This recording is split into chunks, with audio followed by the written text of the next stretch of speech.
दोस्तों, मेरा नाम आदित्य है और मैं आप सबके सामने क्लास 26 के लिए बहुत ही बेहतरीन क्वेश्चन लेकर आया हूँ। ये सीरीज देखना ना भूलें, ठीक है? शुरू से लेकर लास्ट तक देखना। इसमें बहुत सारे इंपॉर्टेंट क्वेश्चन को मैंने डाला है। जैसा कि आप सब देख सकते हैं, क्वेश्चन को आप देखिए। क्वेश्चन बहुत ही बेहतरीन क्वेश्चन है। एक बार आप सारे क्वेश्चन को देखिए। तो इस सारे क्वेश्चन को हम लोग करने वाले हैं वन बाय वन करके, ठीक है?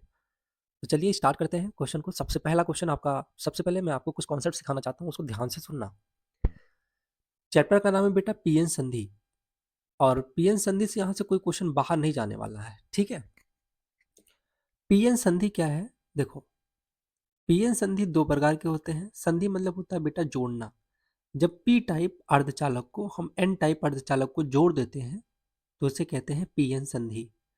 जैसे ये जो त्रिभुज के टाइप होता है इसे हम लोग पी, सिंपल सा है लाइन करके, इसे हम लोग कहते हैं एन टाइप। और जो त्रिभुज की तरह होता है उसे हम लोग कहते हैं पी टाइप।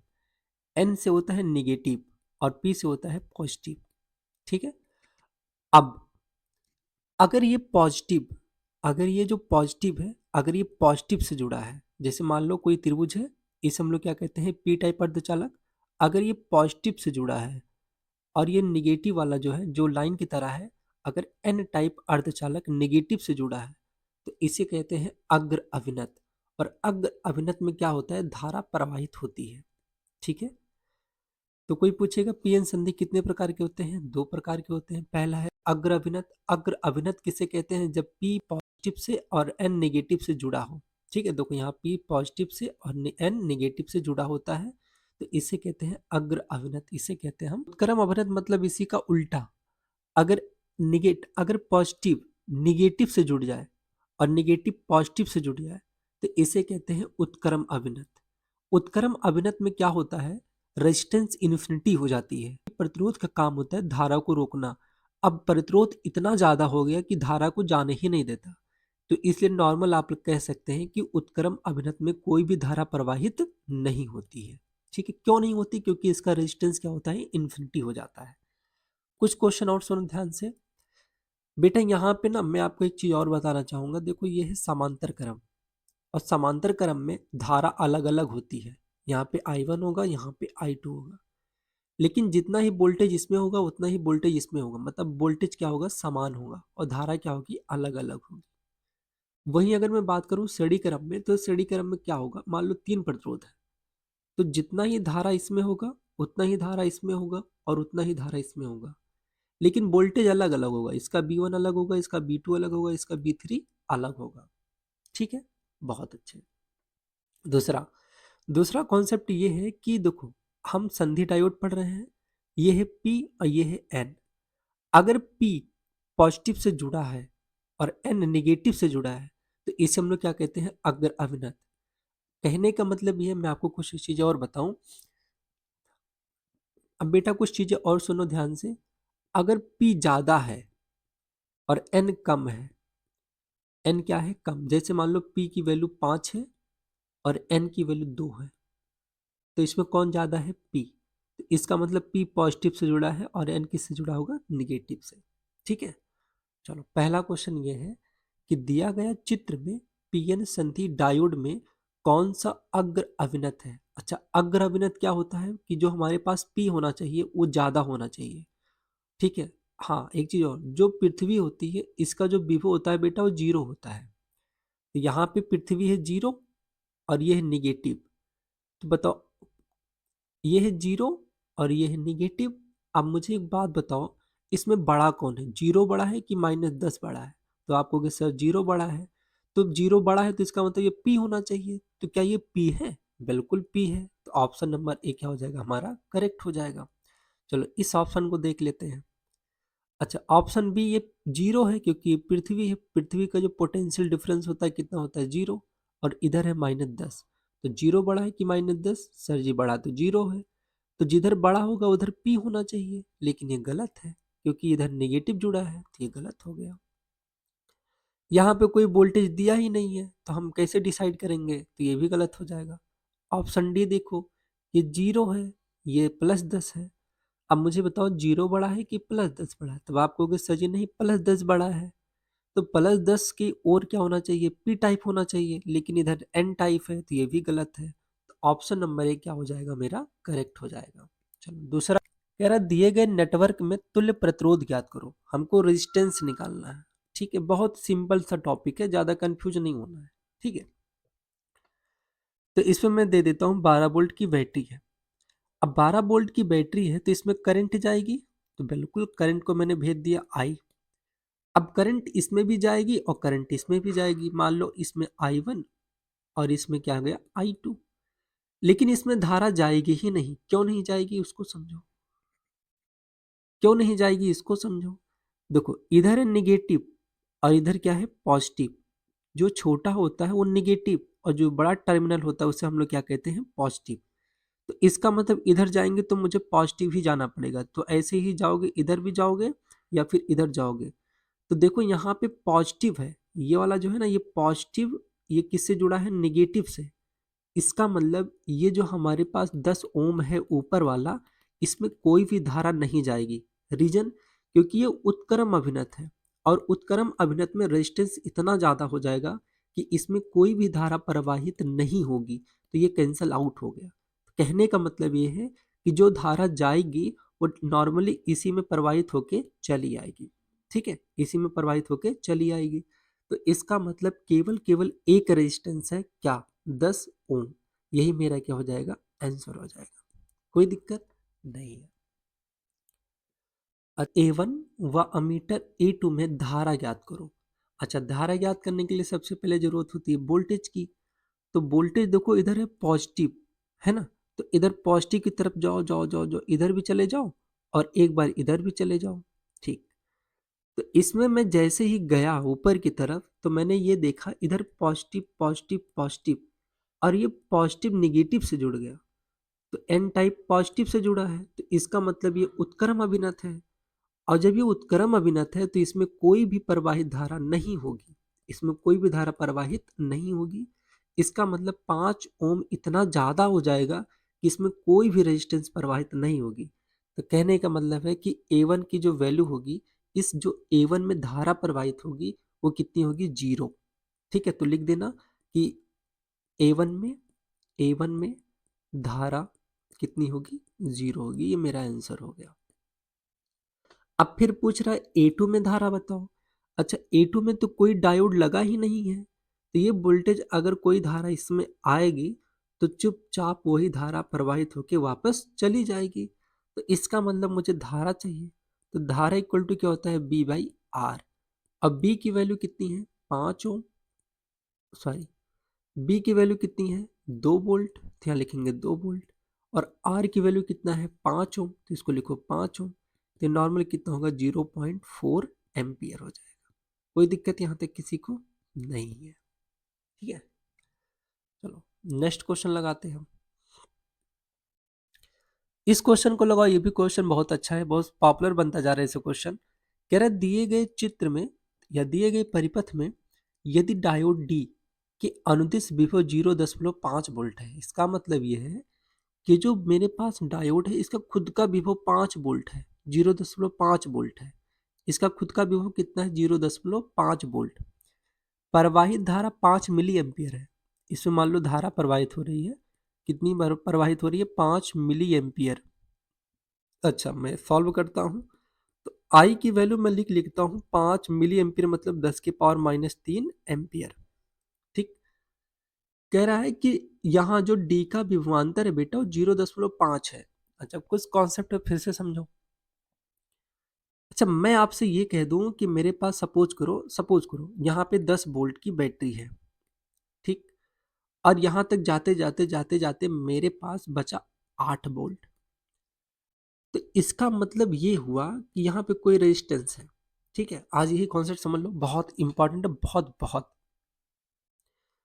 मैं आपसे ये पूछूं, ये 10 वोल्ट था, अब कितना हो गया, 8 वोल्ट।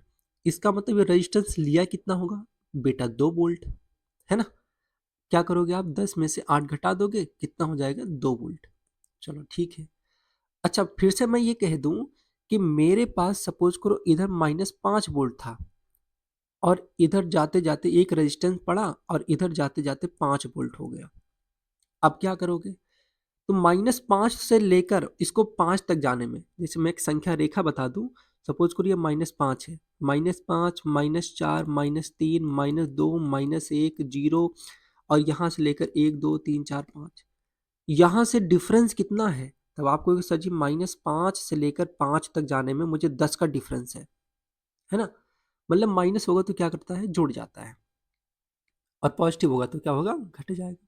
दूसरा चीज, मैं आपसे ये कह दूं, मेरे पास -3 था, कोई रेजिस्टेंस है, अब इधर -2 आया, तो पोटेंशियल डिफरेंस बता सकते हो कि दो, हाँ सर, -3 था और ये -2 हो गया, इसका मतलब पोटेंशियल डिफरेंस कितने का होगा, 1 का, माइनस मत लिखना, ठीक है।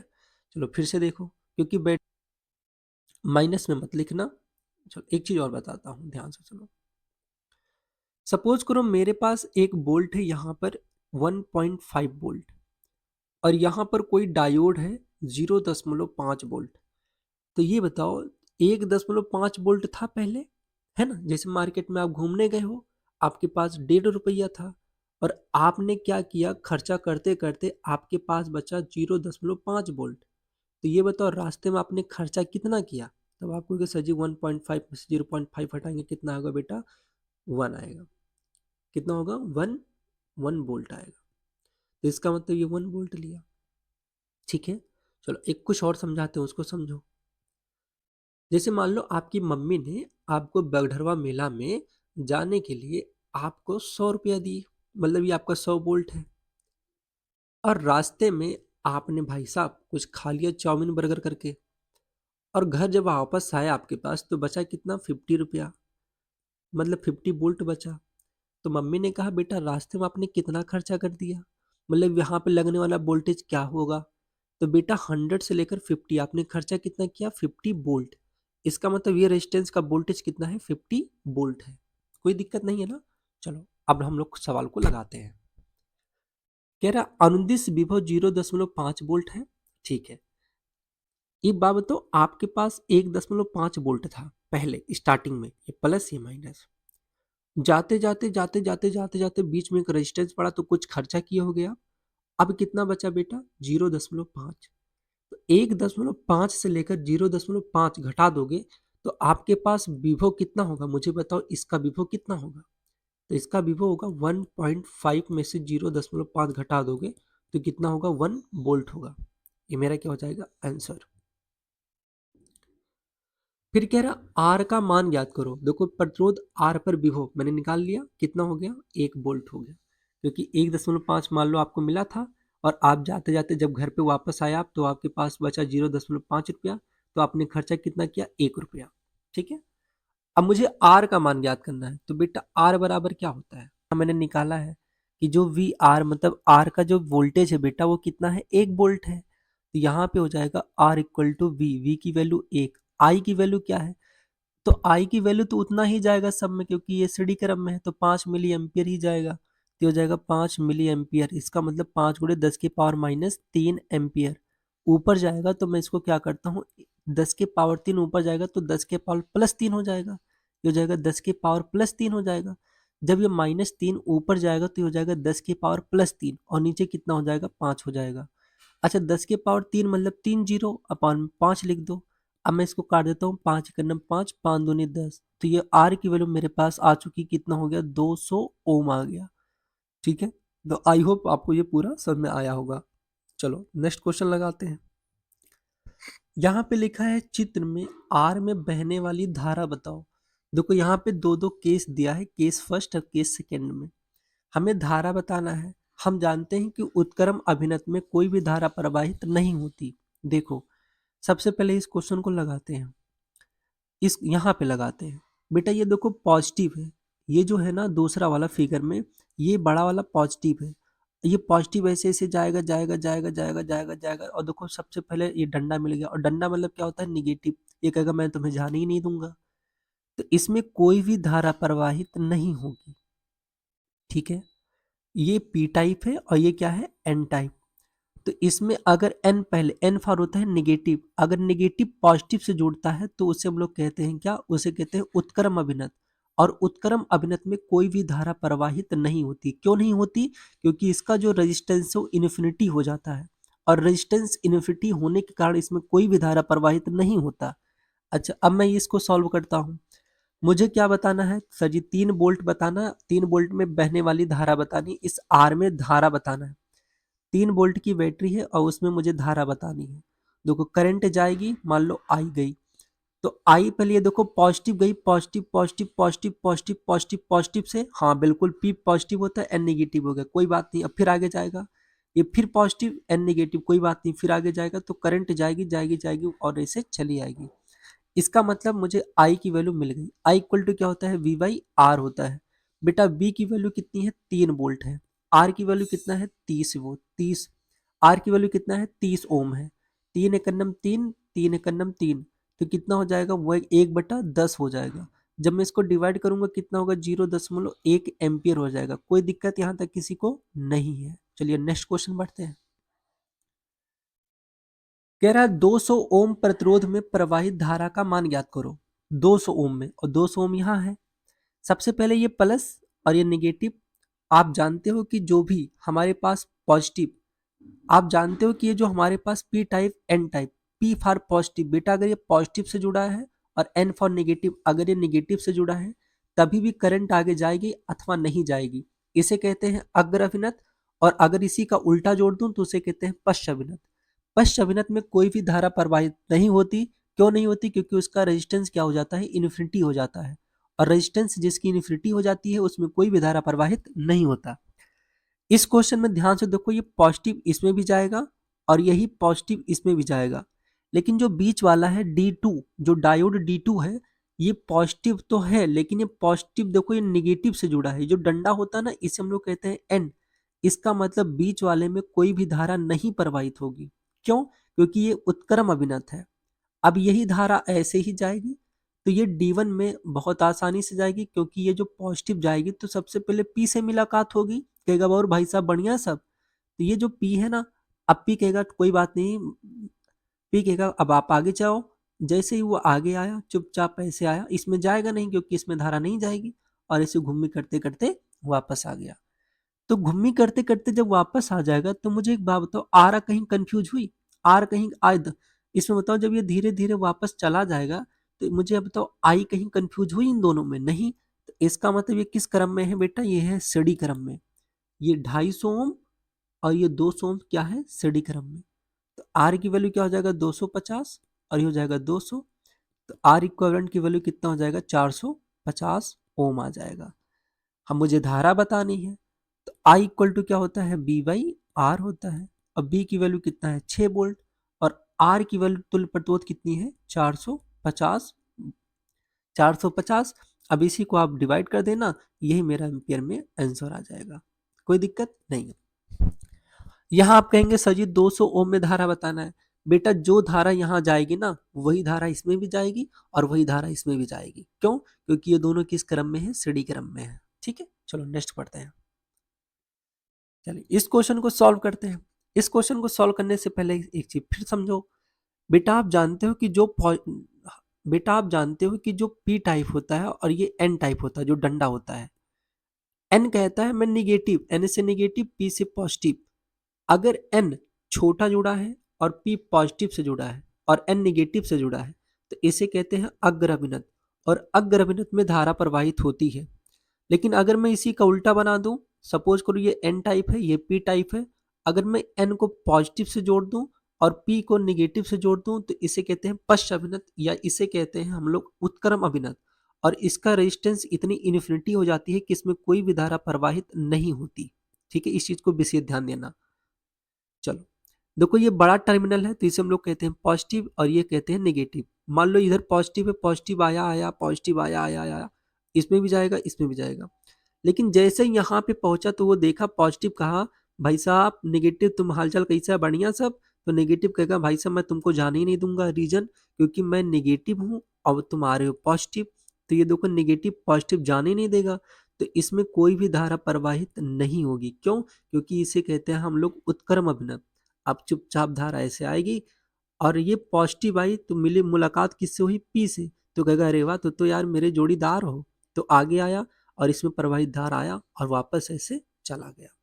ठीक है, तो इसका मतलब धारा यहाँ से लेकर यहाँ तक आई और कहीं बटी नहीं, बीच में धारा जाएगी नहीं, तो इसका मतलब ये सीढ़ी क्रम में है। तो आर इक्विवेलेंट कितना होगा बेटा, आर इक्विवेलेंट सीढ़ी क्रम का कितना होगा, 5 + 3 कितना होगा, 8 ओम होगा। कोई दिक्कत यहाँ तक नहीं है। अब जो भी करंट इसमें जाएगी वही करंट इसमें भी जाएगी, क्यों, क्योंकि सीढ़ी क्रम में है, कहीं बटा ही नहीं।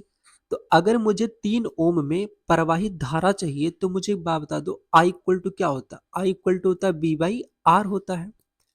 यहाँ पे बी की वैल्यू कितनी है, 12 वोल्ट, तो यहाँ लिख दो 12 वोल्ट। अच्छा, आर की वैल्यू कितनी है, 5 और 3 8, यहाँ लिख दो 8, 4 से काटो, 4 दूनी 8, 4 तियां 12, कितना होगा 1.5 एम्पियर। इसका मतलब ये है कि जो भी 1.5 एम्पियर इसमें आएगा वही 1.5 एम्पियर इसमें भी आएगा, क्योंकि यही धारा जा रही है। कोई दिक्कत यहाँ तक नहीं है। चलो नेक्स्ट क्वेश्चन हम लोग इसको सॉल्व करते हैं। कह रहा धारा आई, I1, I2, I3 ज्ञात करो। ठीक है, कॉन्सेप्ट क्या है बेटा, वही कॉन्सेप्ट है कि जिसमें हमारे पास n, मान लो n है, मान लो बेटा हमारे पास n टाइप है और इधर मान लो इधर मेरे पास p टाइप है और इधर है n टाइप।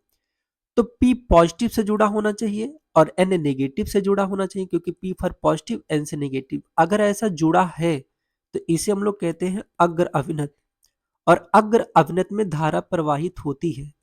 अगर मैं इसी का उल्टा बना दूं, सपोज करो यहाँ पे है p टाइप और यहाँ है n टाइप, अगर मैं इसको पॉजिटिव से जोड़ दूं और p को निगेटिव से जोड़ दूं तो इसे कहते हैं उत्क्रम अभिनत। और उत्क्रम अभिनत में रेजिस्टेंस इन्फिनिटी हो जाती है, और रेजिस्टेंस जब अनंत हो जाता है तो इसमें कोई भी धारा प्रवाहित नहीं होती। कोई दिक्कत यहाँ तक नहीं है।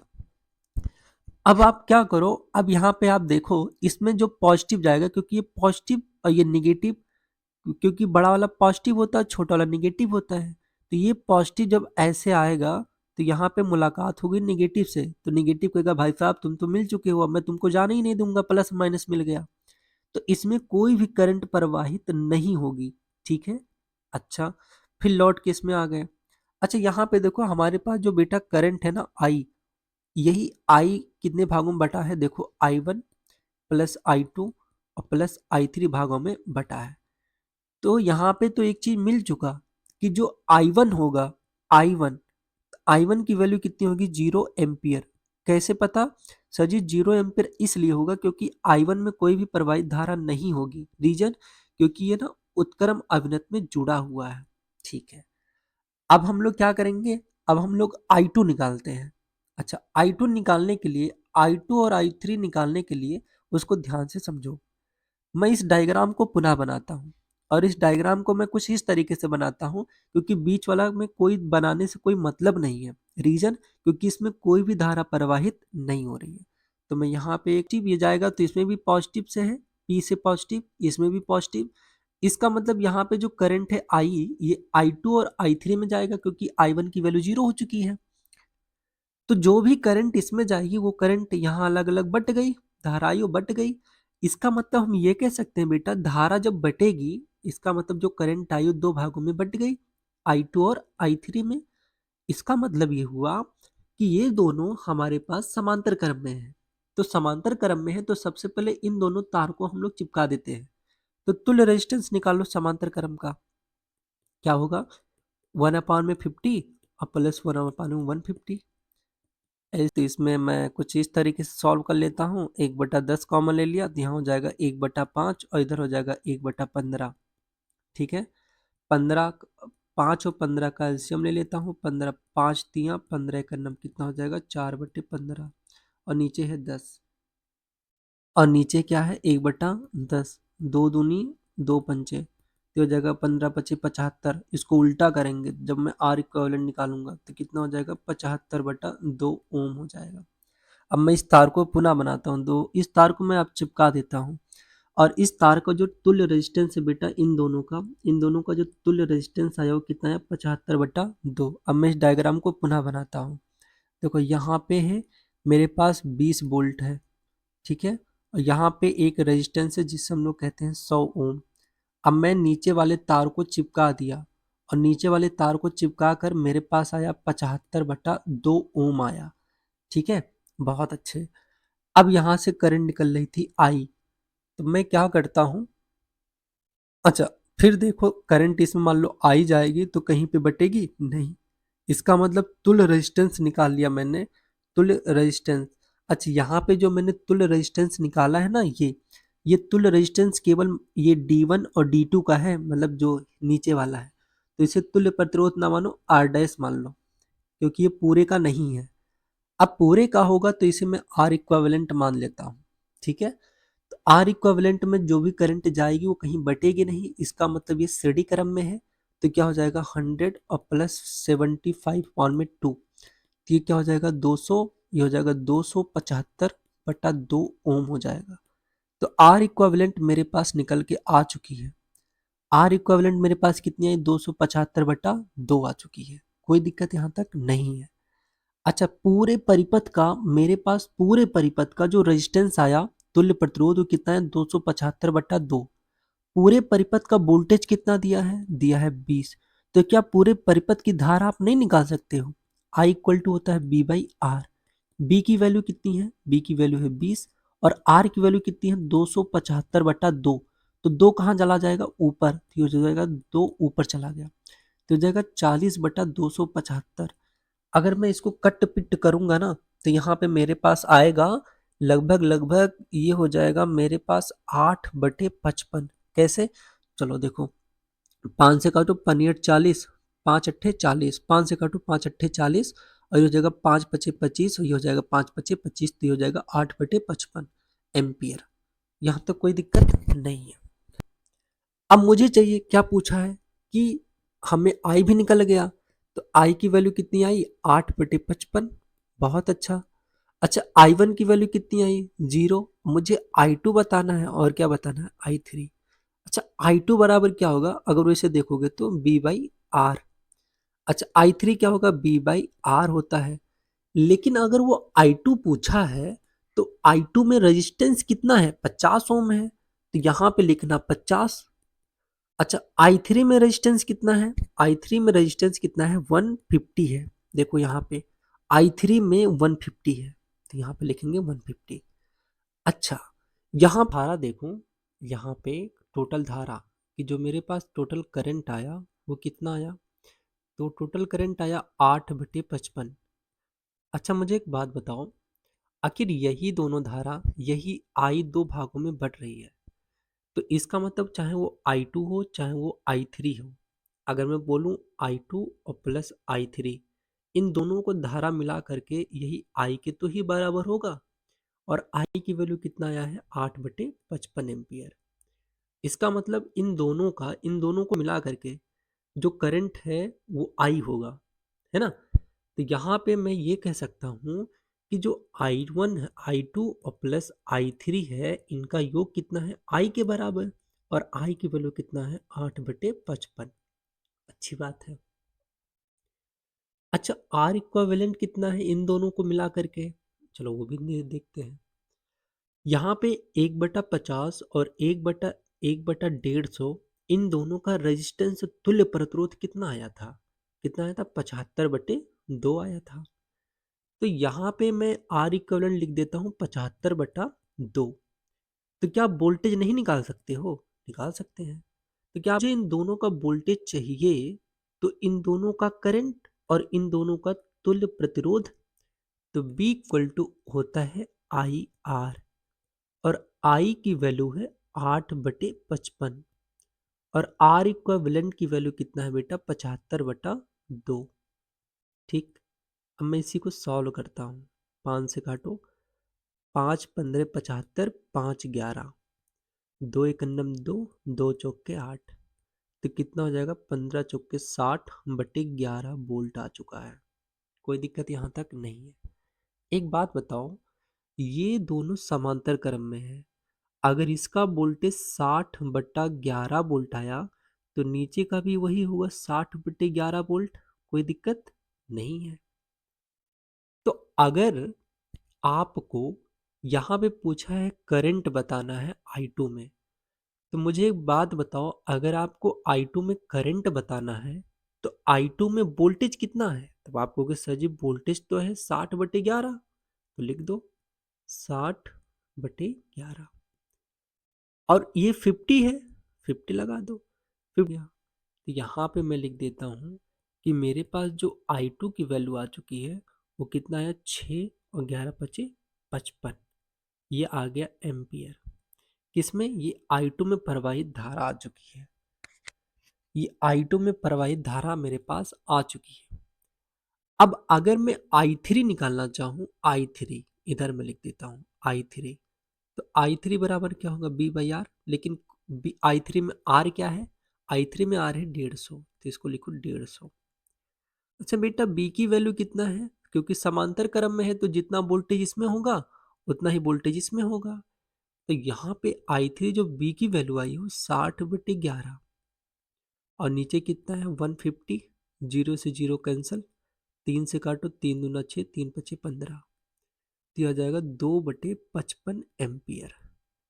ठीक है, देखो टोटल आ चुका, I की वैल्यू आ चुकी, I1 की वैल्यू आ चुकी, I2 की वैल्यू आ चुकी और I3 की वैल्यू आ चुकी है।